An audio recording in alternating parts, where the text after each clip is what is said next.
Power देश America से पहले मंगल ग्रह के नमकीन पानी, समुद्र और जीवन के बारे में वो मैं पहले बता चुका था 2 साल पहले, और गूगल वर्ल्ड की साइट पर डाल दिया और अपने भारत सरकार को बता दिया। ठीक है सर, और भारत सरकार ने मुझे अनदेखा किया, पिटीशन लगाई और आरटीआई लगाकर जवाब मांगा। आरटीआई उसके बाद लगाई, पिटीशन के बाद मैंने आरटीआई लगाई। आरटीआई के में इनको पास कोई जवाब मिला कि हमें अब आगे की जिंदगी जो जीनी होगी वो मास्क लगा के जीनी होगी। तो मैंने मास्क के ऊपर पिटीशन लगाई और इनसे जवाब मांगा, भारत के डॉक्टर से जवाब मांगा, इनके पास कोई जवाब नहीं था।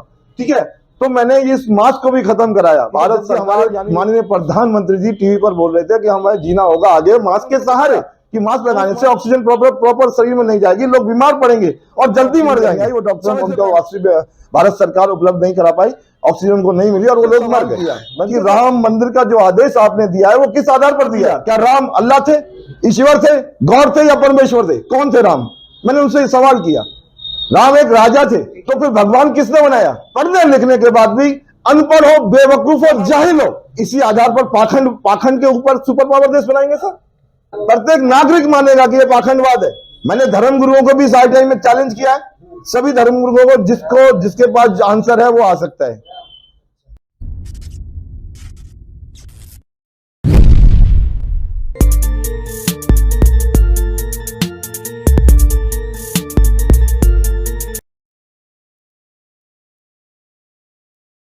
मीडिया महोदय, मैं पहले आपको नमस्कार करता हूं। मैं भारतीय शोधकर्ता वीरपाल बॉबी। मैंने सुपर पावर देश अमेरिका नासा से पहले मंगल ग्रह का रिसर्च किया। जो मंगल ग्रह पे सॉल्टी वाटर बताया गया था नासा की तरफ से, या जो न्यूज आई थी, उसमें मैंने उसी रिसर्च को 2 साल पहले वर्ल्ड की साइट पर अपलोड कर दिया था, गूगल पर अपलोड कर दिया था, अमेरिकन ऑनलाइन पर अपलोड कर दिया था। ठीक है मीडिया महोदय, और उसके बाद मैंने अपना कार्य आगे बढ़ाया, जिसमें मैं कोरोना पे भी फाइट की। मैंने भारत सरकार से लेकर WHO से भी फाइट की। उसके बाद मैं राम मंदिर के शोध पर आया और सुप्रीम कोर्ट। यहाँ पे बॉबी जी, मैं आपसे एक सवाल पूछूं। जी पूछिए। आपने शोध किया, इसका सोर्स क्या रहा? कितने लोग शोध में थे और आपके शोध करने का विषय क्या था? मैंने सुपर पावर देश अमेरिका से पहले मंगल ग्रह के नमकीन पानी, जो मंगल ग्रह पे अमेरिका नासा ने बताया था, नमकीन पानी, समुद्र और जीवन के बारे में, वो मैं पहले बता चुका था 2 साल पहले। गूगल पे अपलोड कर दिया था, एक डॉक्यूमेंट्री फिल्म, साइंस की फिल्म बनाकर वर्ल्ड की साइट पे, यानी अमेरिकन ऑनलाइन पे और गूगल पे अपलोड कर दिया था। ठीक है, उसके बाद मैंने प्रधानमंत्री जी और राष्ट्रपति, माननीय राष्ट्रपति और प्रधानमंत्री जी को बताया कि ये रिसर्च मैंने की है, जो सुपर पावर देश अमेरिका अब बता रहा है, वो 2 साल पहले मैं पूरे वर्ल्ड की साइट पे अपलोड कर चुका हूँ। ठीक है सर, ये सोर्सेज थे मेरे, मैं रिसर्च पहले कर चुका था। उसके बाद मैंने उस डॉक्यूमेंट्री फिल्म को बनाया और पूरे वर्ल्ड की साइट पे डाल दिया और अपने भारत सरकार को बता दिया। ठीक है सर, और भारत सरकार ने मुझे अनदेखा किया 9 साल, यानी 9 साल तक मुझे मेरी पिटीशन का कोई संतोषजनक जवाब नहीं मिला। उसके बाद कोरोना लग गया। कोरोना के बाद मैंने कोरोना विषय पर भी फाइट करी। मैं WHO से मैंने पिटीशन लगाकर फाइट करी। मैंने भारत सरकार से, भारत के सभी मुख्यमंत्रियों तक अपनी पिटीशन पहुंचाई और उनसे जवाब मांगा कोरोना वायरस के। इनके पास कोई जवाब, उसमें भी कोई संतोषजनक जवाब इनके पास नहीं था। भारत के डॉक्टर 19 मेडिकल है भारत में, उनको सबको पिटीशन लगाई और आरटीआई लगाकर जवाब मांगा। आरटीआई उसके बाद लगाई, पिटीशन के बाद मैंने आरटीआई लगाई। आरटीआई के उनके पास कोई जवाब नहीं था।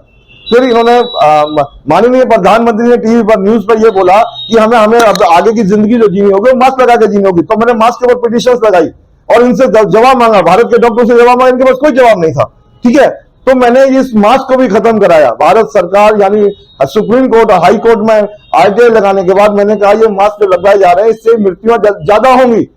ठीक है, और इसमें सुप्रीम कोर्ट ने संज्ञान लेते हुए और हाई कोर्ट ने संज्ञान लेके, मास्क आपकी मर्जी है, आपको दिक्कत होती है तो आप लगाएं। ठीक है, जबकि हमारे माननीय प्रधानमंत्री जी टीवी पर बोल रहे थे कि हमें जीना होगा आगे मास्क के सहारे, तो उस मास्क को मैंने खत्म किया। माननीय दिल्ली के मुख्यमंत्री अरविंद केजरीवाल जी ने का बयान भी आपने देखा होगा कि वो ये बोल रहे थे कि भाई मास्क लगाकर ही हमें जीना होगा, तो मैंने उस मास्क को खत्म कर दिया। यानी मैंने ये साबित कर दिया कि ये लोग जो बोल रहे थे वो गलत है, और इस बात को डॉक्टरों ने एक्सेप्ट किया। मैं डॉक्टर टीम के साथ बैठा, मैंने उनको बताया कि मास्क लगाने से ऑक्सीजन प्रॉपर शरीर में नहीं जाएगी, लोग बीमार पड़ेंगे और जल्दी मर जाएंगे समय से पहले। और ऐसा ही हुआ, लोगों को ऑक्सीजन की कमी आई, आपने देखा होगा, सुना भी होगा, उनमें ऑक्सीजन की कमी आई। वो डॉक्टरों उनको भारत सरकार उपलब्ध नहीं करा पाई, ऑक्सीजन उनको नहीं मिली और वो लोग मर गए। ठीक है सर, ये मैंने कोरोना काल में किया। फिर उसके बाद मैं राम मंदिर पर आया कि राम मंदिर जो इन्होंने बनाया, मैंने माननीय supreme court of India chief justice CJI, मैंने उनसे सवाल किया मैं कि राम मंदिर का जो आदेश आपने दिया है वो किस आधार पर दिया है? क्योंकि ये आदेश सुप्रीम कोर्ट से हुआ था, सुप्रीम कोर्ट से जवाब मांगूंगा। और उसके बाद फिर मैंने माननीय राष्ट्रपति से जवाब मांगा, माननीय प्रधानमंत्री से जवाब मांगा, माननीय उपराष्ट्रपति से जवाब मांगा, ठीक है, और माननीय दिल्ली हाई कोर्ट, ठीक है, इन सभी से मैंने जवाब मांगा कि राम मंदिर का जो आदेश आप लोगों ने दिया वो किस आधार पर दिया? क्या राम अल्लाह थे, ईश्वर थे, गॉड थे या परमेश्वर थे? कौन थे राम? मैंने उनसे सवाल किया, उनके पास कोई जवाब नहीं है। मैं आरटीआई के जवाब आपको दिखा सकता हूं, उनके पास कोई जवाब नहीं है। बट वाल्मीकि रामायण, वाल्मीकि रामायण में वाल्मीकि ने खुद लिखा है कि राजा राम एक राजा थे। लिखा ही नहीं लिखा मुझे महोदय? तो फिर भगवान किसने बनाया बताइए? और विज्ञान के युग में इसमें इसलिए मैंने supreme court of India, CGI, chief justice of supreme court of India को मैंने कहा कि आप विज्ञान के इस युग में पढ़ने लिखने के बाद भी अनपढ़ हो, बेवकूफ हो, जाहिल हो, उसका भी उन्होंने कोई मुझे जवाब नहीं दिया। मेरी आरटीआई का उन्होंने कोई जवाब नहीं दिया मीडिया महोदय। मैंने माननीय राष्ट्रपति जी को, माननीय उपराष्ट्रपति जी को, माननीय प्रधानमंत्री जी को, सबको मैंने आरटीआई के माध्यम से जवाब मांगा। इनके पास कोई जवाब नहीं है। तब मैं अपना अभियान लेकर 25/12/2023 से दिल्ली के नागरिकों के पास जाऊंगा, दिल्ली के मंदिर मस्जिदों में जाऊंगा और उनसे सवाल करूंगा कि आप ये बताएं, जब सुप्रीम कोर्ट ऑफ इंडिया के पास जवाब नहीं है तो किस आधार पर राम को राम मंदिर बनाने का आदेश जारी हुआ? किस आधार पर? ये तो जवाब देना पड़ेगा ना भाई। जब सुप्रीम कोर्ट के पास जवाब नहीं है, भारत के राष्ट्रपति जी के पास जवाब नहीं है, प्रधानमंत्री जी के पास जवाब नहीं है, तो जनता से तो जवाब मांगेंगे ना कि भाई किस आधार पर, किस आधार पर आप ये मुद्दा लेके जाएंगे तो जो हिंदू धर्म में आस्था रखते हैं वो आपके खिलाफ नहीं होंगे? सर मैं लड़ रहा हूं एक सच के लिए कि दुनिया के सामने सच्चाई आए। आज विज्ञान का युग है सर। हम यहां बैठ के लंदन फ्रांस में बात कर सकते हैं, टेक्नोलॉजी है, राइट? तो विज्ञान के इस युग में, तभी मैंने कहा सर, विज्ञान के इस युग में क्या supreme court of India, CGI, chief justice supreme court of India अनपढ़ है, बेवकूफ है, जाहिल है? किस आधार पर आपने यह आदेश जारी किया? आप माननीय supreme court of India chief justice, आप मुझे इसका जवाब दें। अभी मैं जब अभियान निकालूंगा, अगर मेरे ऊपर कोई एक्शन होता है तो इसकी जिम्मेदार भारत सरकार होगी, ठीक है सर? और उसके बाद मैं अंतरराष्ट्रीय कोर्ट जाऊंगा।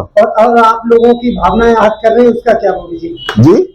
आप लोगों की भावनाएं आहत कर रहे हैं? सर मैं भावनाएं आहत नहीं कर रहा हूं, मैं एक सच्चाई दुनिया के सामने आना चाहता हूं। सच क्या है उस सच को जाने। सच के आप क्या मानते हैं कि राम भगवान नहीं थे? आप ये सर मैं ये नहीं कहना चाहता, मैं दुनिया के सामने प्रमाण करना चाहता हूं और दुनिया उसको प्रमाण खुद मानेगी कि राम कौन थे।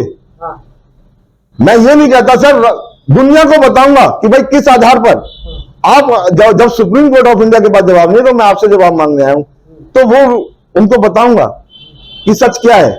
आपको क्या लगता है कि जो राम मंदिर बनाया गया, राम मंदिर बनना चाहिए था, वहां स्कूल कॉलेज बनना चाहिए था? जो लोग हमारे देश में भीख मांग रहे हैं रोडों पर, उन लोगों को एजुकेशन देनी चाहिए थी?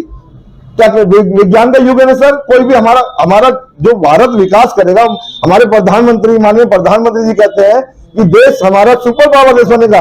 क्या हम इसी आधार पर पाखंड के ऊपर सुपर पावर देश बनाएंगे सर? प्रत्येक नागरिक मानेगा कि ये पाखंडवाद है। मैंने धर्मगुरुओं को भी इस आरटीआई में चैलेंज किया है, सभी धर्मगुरुओं को, जिसके पास आंसर है वो आ सकता है। मैं इनवाइट किया सारे और चैलेंज किया माननीय सुप्रीम कोर्ट ऑफ इंडिया का आरटीआई के माध्यम से कि धर्मगुरुओं को भी मैं चैलेंज करता हूं कि आपके पास जो भी आधार है उस आधार को लेके आप आ सकते हैं सुप्रीम कोर्ट में। एनसीआर करंट न्यूज को सब्सक्राइब करें और नोटिफिकेशन सबसे पहले पाने के लिए दबाएं बेल आइकॉन।